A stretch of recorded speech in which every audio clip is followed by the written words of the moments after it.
కేవలం 7,999K up to 10 kgs వరకు బరువు తగ్గి అధిక బరువు నుంచి వచ్చే ప్రధాన సమస్యలను దూరం చేసుకోండి. స్పిరిట్ షూటింగ్ కి బ్రేకులు పడ్డాయి.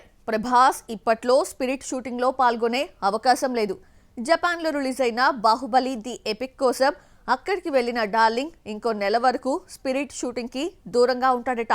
ఈ గ్యాప్ ఎందుకు వచ్చిందో చూద్దామా? యానిమల్ రిలీజ్ తర్వాత 2 ఏళ్ల పాటు ప్రభాస్ డేట్ల కోసం వెయిట్ చేసిన సందీప్ వంగ ఎట్టకేలకు స్పిరిట్ రెగ్యులర్ షూటింగ్ మొదలుపెట్టాడు. ప్రభాస్ ఆల్రెడీ ఒక షెడ్యూల్లో పాల్గొన్నాడు.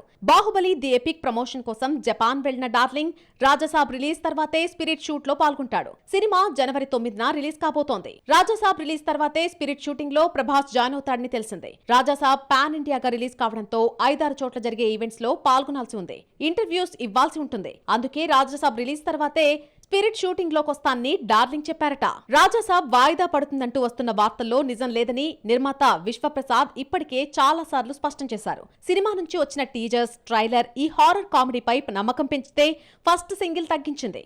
అయితే ఈ మధ్యనే రిలీజ్ చేసిన సెకండ్ సాంగ్ ప్రోమో పొయిటిక్ గా ఆకట్టుకుంది. ఫస్ట్ సాంగ్ తో వచ్చిన నెగిటివిటీని కవర్ చేసిన రెండో పాట ఫుల్ సాంగ్ ను 17న రిలీజ్ చేస్తున్నారు.